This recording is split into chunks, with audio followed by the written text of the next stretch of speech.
We were coming back from a long walk. We were tired and hungry. We went to the bakery at the corner and bought pan de chocolate, a chocolate bread. It's a typical pastry in the Galapagos. You find it everywhere on all of the inhabited islands. It's a simple sweet bread with some chocolate filling. It was reasonably nice everywhere where we tried it, but the corner bakery in the last island we visited, San Cristobal, must have had a secret recipe. It was fabulous. So we were back from a long walk and we bought this pan de chocolate. But we didn't dive right in. We took the little paper bag back home and resisted the urge to bite into it. We got home and left the paper bag on the table. I put some water to boil. I ground some coffee. I prepared the little French coffee maker. I poured the boiling water in and let it stand for a couple of minutes. The little paper bag with the pan de chocolate was looking at me from the table. I looked away, resisting the pull. I pressed down the coffee filter. I poured myself a cup of coffee. I added a little cloud of milk and I sat down. And I took a sip from my coffee.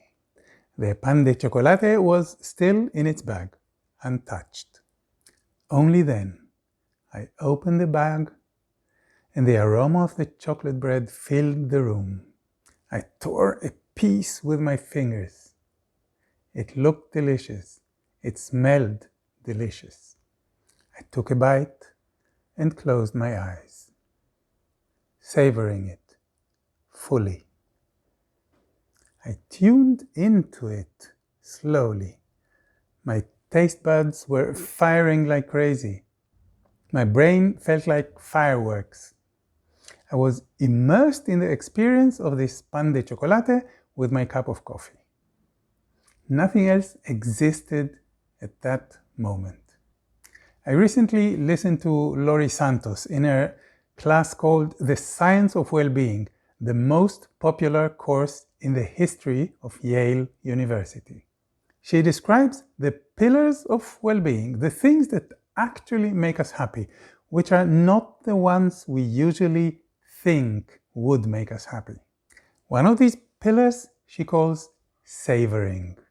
This is what reminded me of that wonderful moment in San Cristobal with my cup of coffee and the best pan de chocolate de Galapagos. The way I understand savoring is something that has been taught by every spiritual path I came across, and it has been taught for centuries. It's all about inhabiting the present moment. It's something that every mindfulness practice teaches one way or another.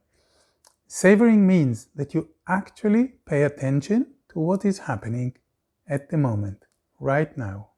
Your sensations, your emotions, your thoughts, your interaction with the world. I did have the same pan de chocolate various times before, but not savoring it fully. I would still enjoy it somehow, but in an absent-minded kind of way. Maybe looking at my phone while I was eating it, chewing mechanically. My mind would go places to the things that happened yesterday, the things that may happen tomorrow, anything but the present moment. Savoring fully happens here and now, at this moment. It requires a choice. And it's a choice that we tend to make less and less in these modern days, especially with a phone in our hands. Because this device is designed to take us away from the present moment. It does it expertly and it's hard to resist. But even thousands of years ago, when our modern technology was not yet invented, inhabiting the present moment, as it was taught then, was a choice that had to be made. Ancient meditation practices asked you to make this kind of choice. It takes discipline, it takes work, it takes time, because our mind tends to wander. I heard my mentor, Alberto Villoldo, saying, "The body lives in the present moment. The mind is a time traveler." To embody the mind and anchor it to the here and now and align it with the body takes some work. And more than anything, it takes an intention, a desire to do so. And why would I want to make this choice? Because savoring is a pillar of well-being and happiness.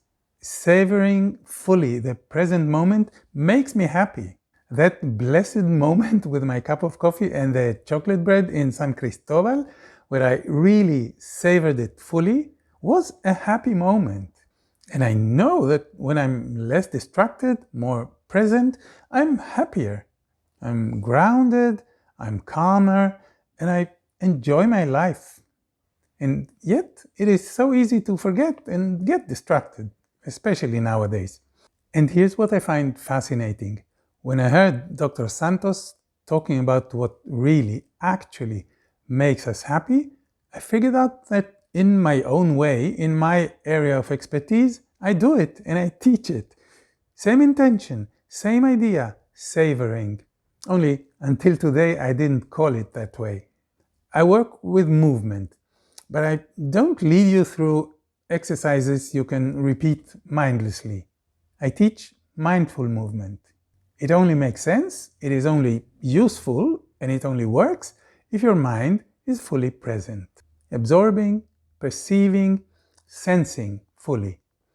Whatever it is that you're doing with your body, you move and keep your mind focused on your movement. And there's a lot you can pay attention to because there's so much happening in any movement we make. So we play with our attention. We bring it to different aspects of what we're doing. It's a way to learn, to improve, to broaden the horizons of our mobility, to open up new possibilities, to create more freedom, less pain, and it's a wonderful way to inhabit the present moment, to savor it fully. I want you to take a moment and do a short movement session with me so that you know what I'm talking about. Very simple, very easy, very profound. Because I will invite you to savor the moment. So do it when you have a moment to focus without distractions. It will work whether you're sitting, standing, or even lying down. So this is what we're going to do. Take one arm, whichever you choose, and put it somewhere above your head. You can extend it all the way, or put your hand on your head, or if you're in a public place and you don't want to raise eyebrows, you can even only move your shoulder. And we're going to lengthen the arm upwards, as if you're reaching for something above your head. If your hand is lower, you can think of lengthening the elbow upwards, towards the ceiling, towards the sky. If it's just your shoulder, you lift your shoulder and think the same way, as if you were lifting your arm. That's the movement. And you bring it down, and you repeat it many times. Okay, so are you doing it? Stay in the easy range, don't go all the way possible. So you're just lengthening your arm and bring it back down, repeating this. Okay, so let's play with our attention. Are you extending your elbow as you go? That's a possibility. Just pay attention to what you're doing. You don't have to change it. Or you can try a different way and see what it feels like. What is your shoulder doing? How is it moving to lengthen the arm? What is your head doing? Is it tilting sideways? Maybe the other way? Who knows? Maybe it looks down? What does your gaze do? Which line of sight does it follow if your head is moving? Right? You can rest anytime and just come back to it. Now, sense your ribs. Are they opening up? They can help quite a bit. You can change the shape of your chest and your arm becomes lighter and can lengthen some more. Or your elbow. Feel the ribs opening and see what it does to the movement. And then notice your breathing.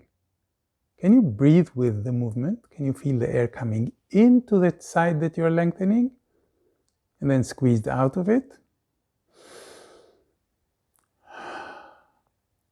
Make sense in some way? Let go of it and just stay with your sensations for a short moment. Maybe after these very few movements, you can sense some differences between the sides. This means that something small has shifted in the way you organize yourself and your existence in the world at this moment. So now, let go of it and just forget about it. You did your moment of savoring. This was a quick sample of my version, my understanding of savoring. Do this regularly for just a short moment, and you're building a pillar of well-being and happiness. You're engaged in a mindful practice. You become better at it. You will inhabit the present moment more easily, more readily, more often. Don't believe me? Ask Dr. Santos. She's been studying it for years. And when I say do it often, I don't mean this particular movement. That would be terribly boring after a short while. No, do the same kind of exploration, but with a different movement each time. The possibilities are infinite. If you practice savoring this way, you get an extra bonus. You improve the way your nervous system organizes movement, because you'll be creating a short learning moment repeatedly. You'll move better, you'll feel better, you'll have less pain and more mobility.